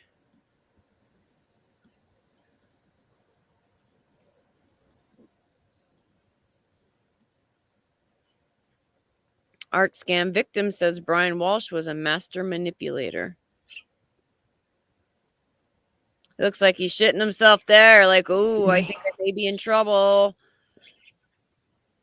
Brian Walshe was arraigned Monday for allegedly misleading investigators in the disappearance of his wife, Anna. Prosecutors noted that he broke the terms of his home confinement to travel to Home Depot and make trips after curfew. Oh, he's on home confinement because of a federal conviction for fraud following a scheme where he stole and sold real and fake Andy Warhol paintings. Okay, so he stole a number of Warhols and other precious pieces of art from a friend in South Korea, falsely offering to sell them for him. Once he returned to the U.S., he stopped answering his friend. Walshe then attempted to sell the Warhols to a gallery that refused them because he didn't produce a bill of sale. Eventually, he sold one on eBay for $80,000, but when the buyer, a California art gallery owner, received the painting, he knew it was fake. Walshe had sent pictures of the real stolen paintings, but sent a fake copy to the buyer. The buyer was Ron Rivlin, the owner of Revolver Gallery in California, the largest Andy Warhol gallery worldwide. In dealing with Brian at first, Rivlin said Brian Walshe was charismatic, articulate, and professional. After he delivered fake paintings, he was unreachable until Rivlin involved his wife and the FBI. He would only cooperate when he was forced to, Rivlin said. And look at him smiling there in court. Ugh. He looks greasy. He's He very totally tactful. does, doesn't he? Yeah. He's very tactful in how he plays the legal system, Rivlin added. It's been over 6 years and he's avoided sentencing this long. It's true, a series of payment delays as well as other issues had delayed sentencing by a year and a half. He pled guilty as a part of a plea deal in 2021. The deal involved no jail time, but he had to either return the stolen paintings or pay restitution for them. Now, $80,000, what would happen to you or I if we stole or scammed $80,000? They would put us I'd be in jail. so Right? fast. So far, he's been unable to do either. In addition, Walsh is accused of destroying his father's will that disinherited him when he died back in 2018 and collecting tens of thousands of dollars from his father's estate not meant for him. This probate issue has been the latest delay in his ability to be sentenced and pay 3 victims in the art heist case. He's a calculated guy, Rivlin explained. I bought over 1,000 Warhols, and this is the one and only acquisition that got by me. He was that good. What happened to me is telling of Walsh's masterful ability to coerce people. Yeah, we know people like that, don't we? Yeah. Rivlin A has few. spoken with Anna by phone when he was trying to get his money back from Brian Walsh. He said she was kind and seemed unaware of her husband's illegal dealings. It's incredibly sad to learn Anna is missing, he told WBZ. As a parent of young children, I'm having a hard time processing this, and I hope she's found and reunited with her family. Rivlin told WBZ he no longer cares about getting his money back. He just wants justice served in the criminal case that's gone on for more than 6 years. Wow. Probably because he knows he'll never see that money. Right. Especially now. I mean, it's not looking so good for him right now. Wow, what a way to get out of paying your legal debts and make your wife disappear. Well, and I think his court case on his dad's stuff is actually supposed to be coming up. Gosh, I can't remember the date, but I know it was like sometime in 2023. I want to say May or April, but He still hadn't went to court for that? I missed that. No, I do not believe so. Okay. So he's up to his eyeballs in legal messes. And now this. So yeah, all right, yeah, the more I'm reading here, the more I think she was trying to make her getaway. Maybe he figured out she was going to leave. I don't know. That's the interesting part, is trying to figure out why, you know? Right. But Especially when on the I think she was still there because of the kids. Yeah, definitely. Yeah, that could be, yeah. Yeah, because she works full time, has an actual career, and 3 young children. That's no easy feat. And I don't think he worked, did he? So he was basically a stay-at-home dad. So she was stuck. She was only seeing him on the weekends anyway, it sounded like. That's sad. With her working in DC, I thought. Oh yeah, so on his dad's stuff, the pretrial conference is set for April 19th at 9 a.m. So yeah, that's still going on.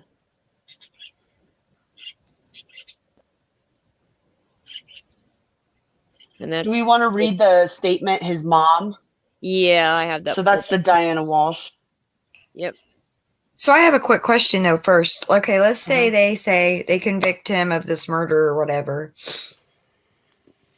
And then will they still charge him for that other stuff, or will it just not even matter anymore? You know what I mean? They'll still charge him. I think so. Well, I think the dad stuff is he's petitioning because he was removed from the will. Yes. But Isn't his cousin pressing charges on him for the cousin that was supposed to be the executor of the will? Yeah, the Andrew Walsh. Mm-hmm. Yeah. He's just a scammy guy. Yeah, all the And way And it's hard around. to believe that others didn't know, but Sounds like everybody stuck up for him his whole life, so covered yeah. is. Yeah, this letter. Oh, Now, this is from his mother. Yeah. Dear Judge Woodlock, I am eternally grateful for your consideration to read my letter begging and pleading for your mercy and compassion for my son, Brian Walsh. Your mercy and compassion will have impacts beyond measure on not only Brian's life, but my life and the lives of his 3 sons. I'm not going to say their names. My mother, may she rest in peace, advised me that words spoken from my heart would take a direct path to reach the heart of the intended. Heeding her advice, I write to you from my heart and hope it also compensates for my lack of mastery in English, since most of my formal education in the USA were in science and engineering.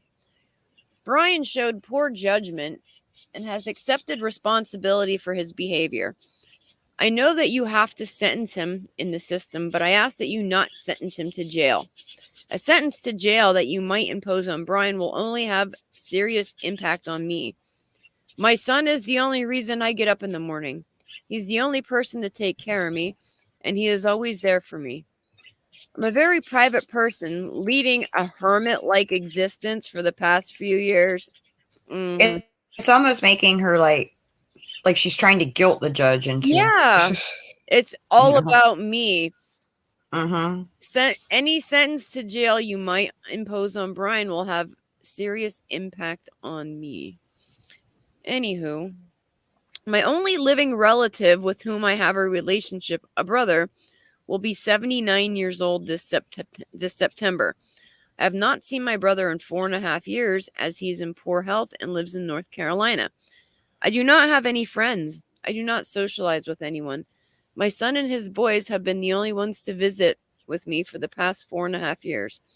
They're the only ones I interact with. Unfortunately, I do not have a good relationship with my daughter-in-law, perhaps due to cultural differences. Interesting.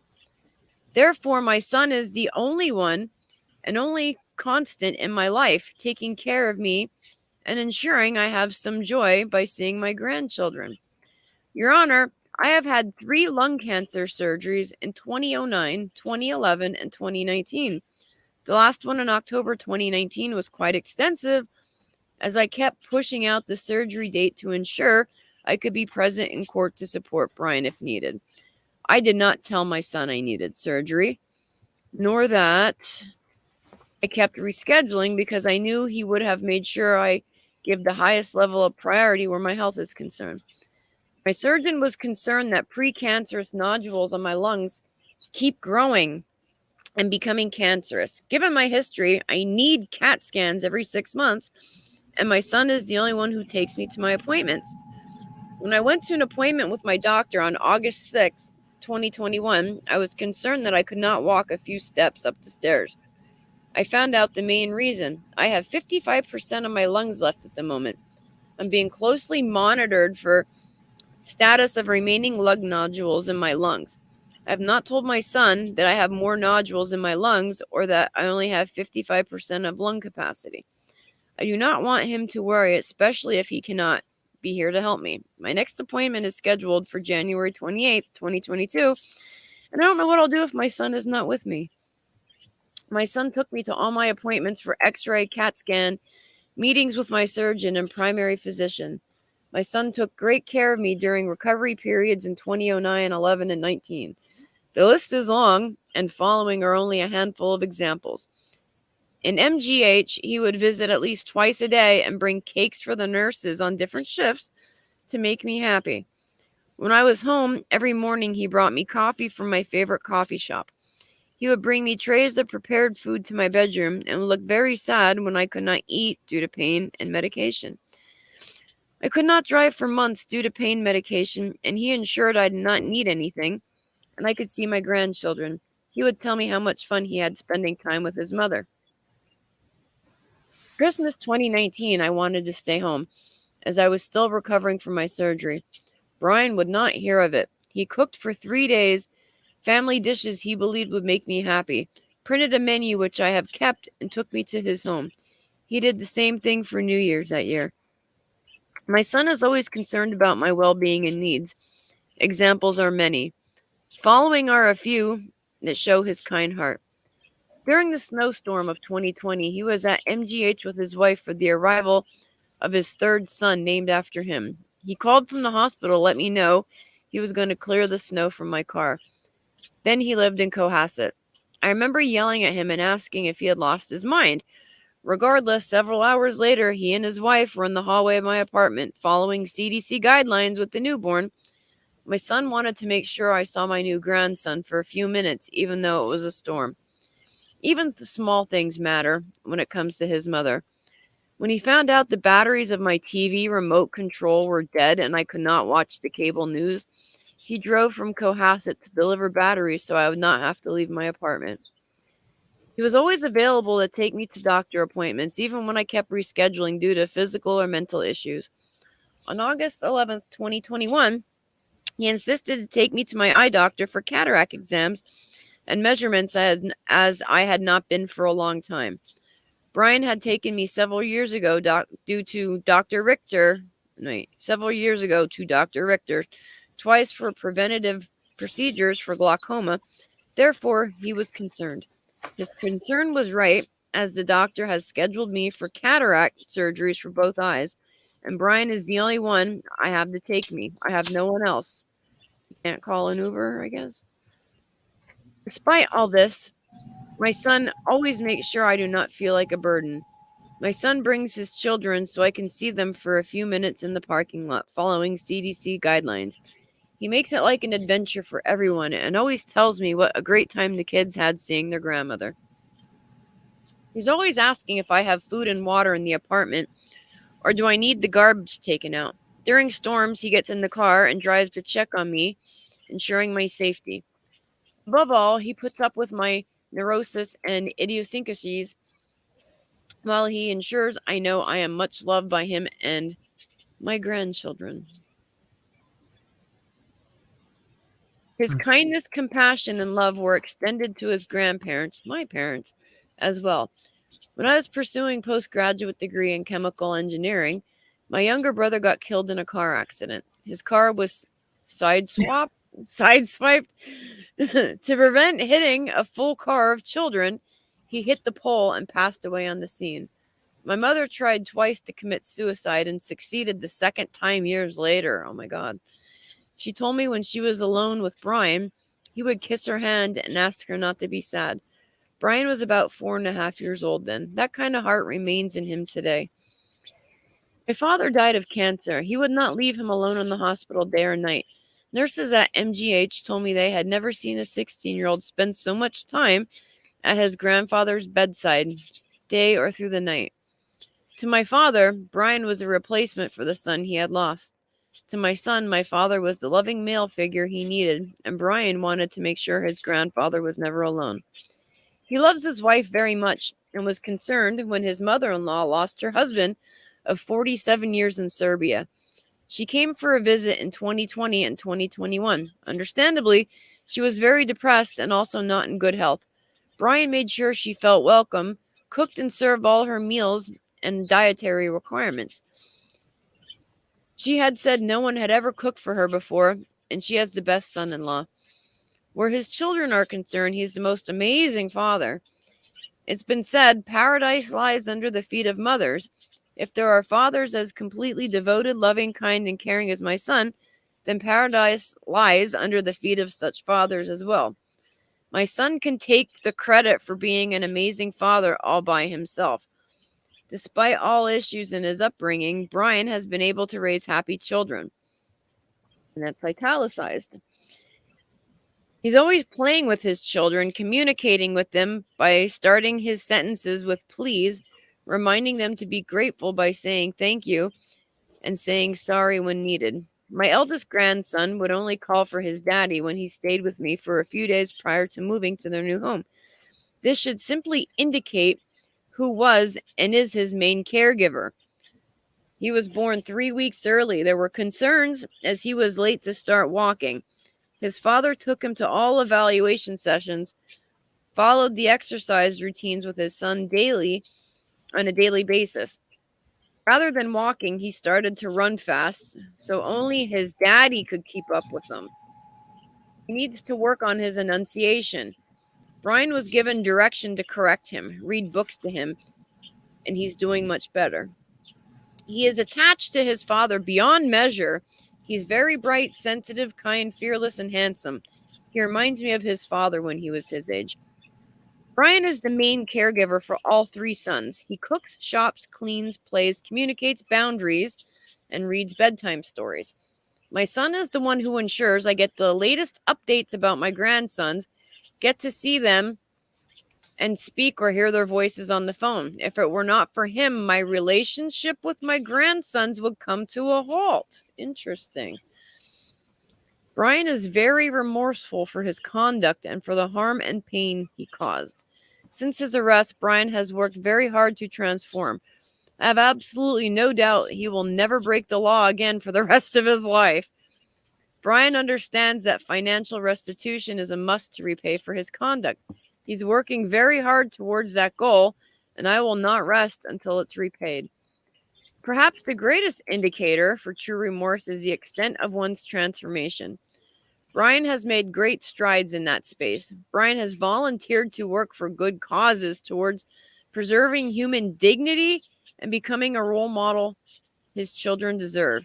He attended Boston Breakthrough Academy leadership development programs beginning in January 2020 and has volunteered to help nonprofit organizations such as Lovin' Spoonfuls, Food Rescue Boston, Yes We Care, Torch Foundation, Habitat for Humanity, Refugee Support, Ocean, oh my God, Cancer Treatment, and Ashton Langford Baseball Academy. Oh my God. Does anybody think Brian cares about the ocean and conserving it?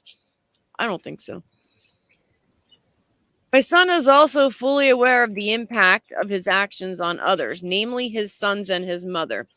He will never put us through such trauma again. Famous last words, huh?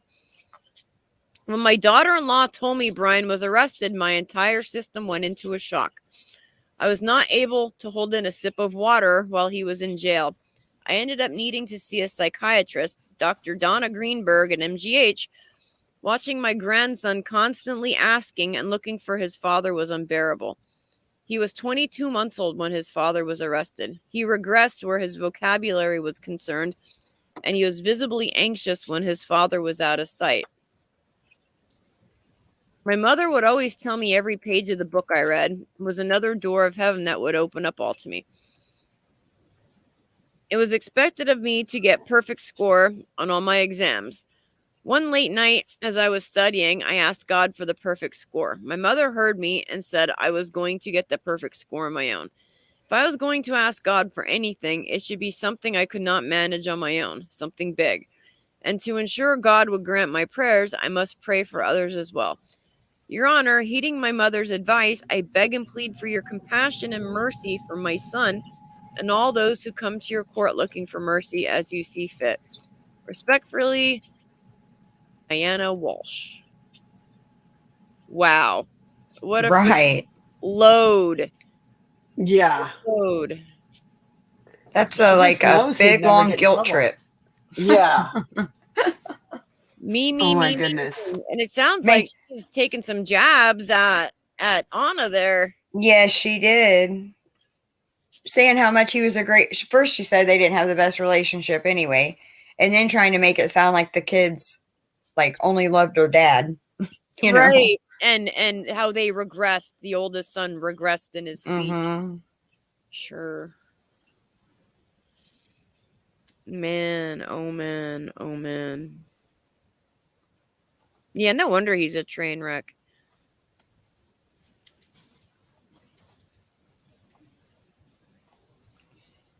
There's one too that that Anna wrote. All right, The does somebody letter. else want to read this? I don't have a drink back here with me. Let me see if I can Yeah. blow it up.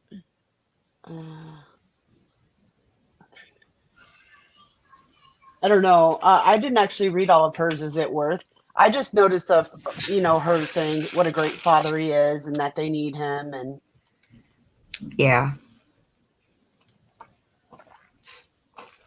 I didn't see much of hers. I just seen like a little bit of a quote. Oh, see, I didn't see all that. Can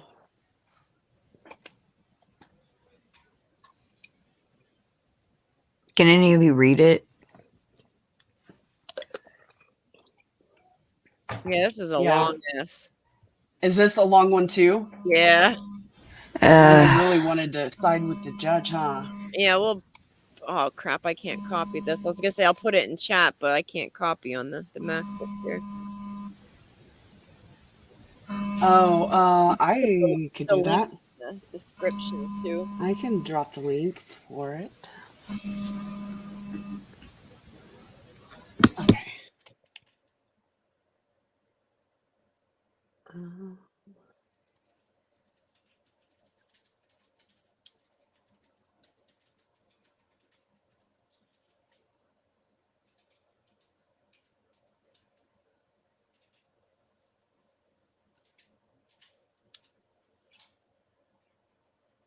Okay. Okay. But scroll up real quick. I wanted to read the part that said how they met. Okay.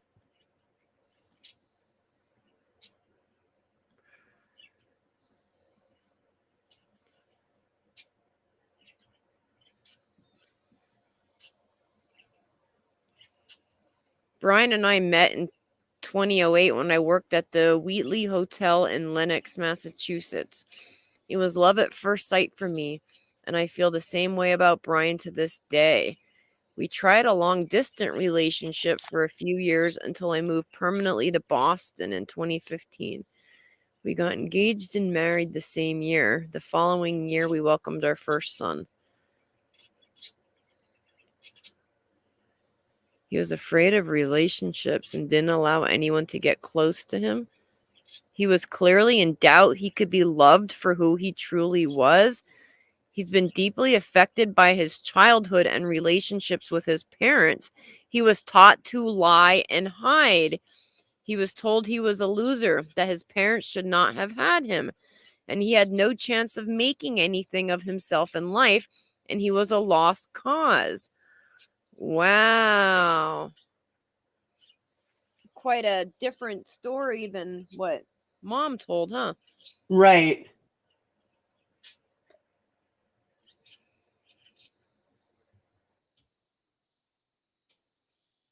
This is all fluff. I'm scanning it Yeah. for good stuff. Unbelievable. Crime Sleuthin', we looked up this case. I believe is where we got it. I think you have to get it on the Pacer. Actually, I'm on there right now. So you and then you log into Pacer and you can look up Yeah, his case. this kind of went south. We had this elaborate live planned and then nothing but technical difficulties the entire freaking night.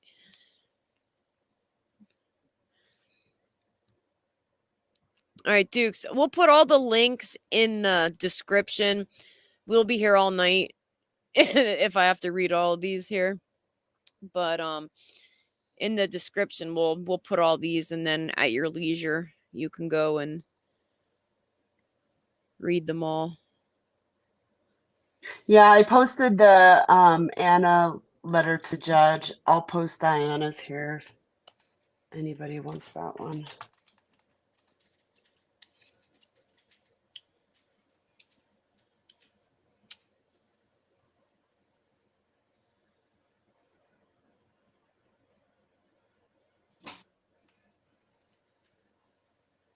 Well,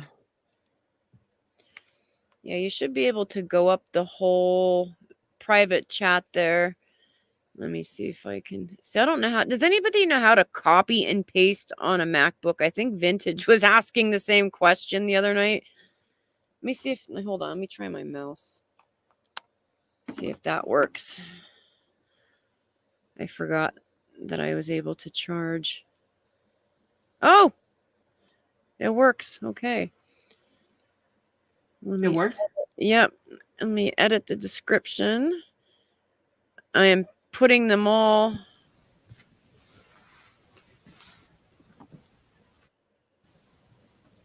In the description of this video here.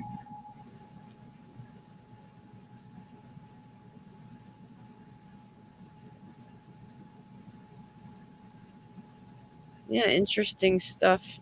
Not even the big channels have this. Well, you heard it here first.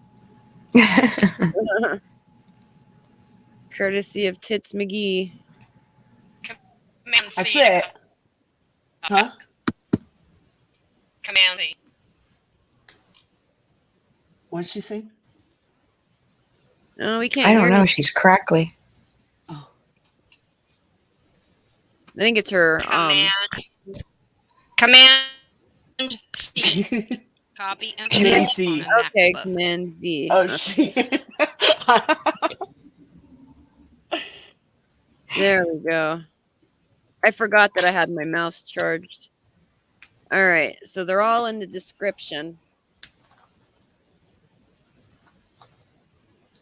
No, it's not letting me save it because, oh God, for the love of Christ.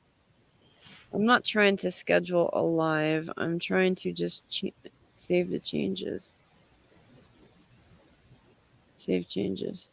Well, I will put them in the description when the live ends, I guess, because it's not letting me save it. Always something. Always something.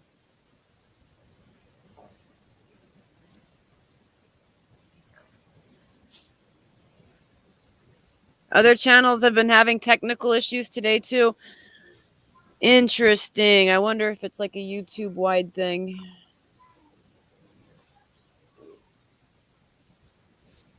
Well, that makes me feel a little bit better.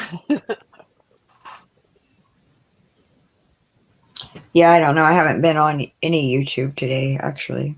I haven't either because I've been getting everything ready for this. Like I had all the tabs, everything lined know. out, and then yeah, it just didn't work out that way.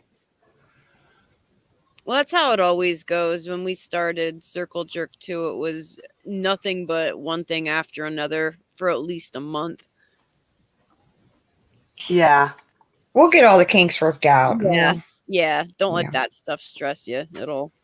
No. It's always kind of rough starting until you get into the swing of it and learning how to work StreamYard and all that. And then with your laptop, you shouldn't need a mic. You should have a microphone on it. You shouldn't need the earbuds. I can't use earbuds with mine because then when I share a video, it doesn't play the sound if I use the earbuds. But most of the I've heard time, other creators say that. you need multiple devices to do a successful stream.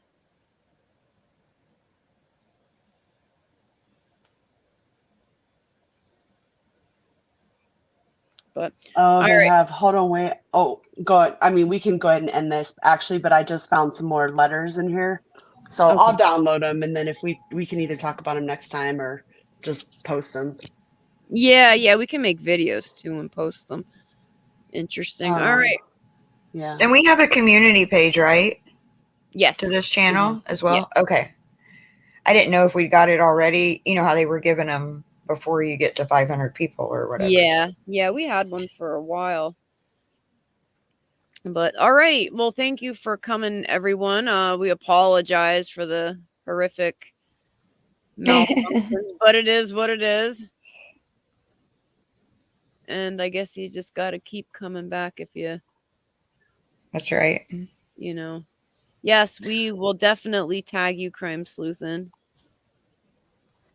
if we make any videos and maybe I'll make a community post too with the links, so everything's all in one place and we can just go in and edit to add them. So all right, well thanks for coming, and we'll definitely be in touch with any updates and Whoa.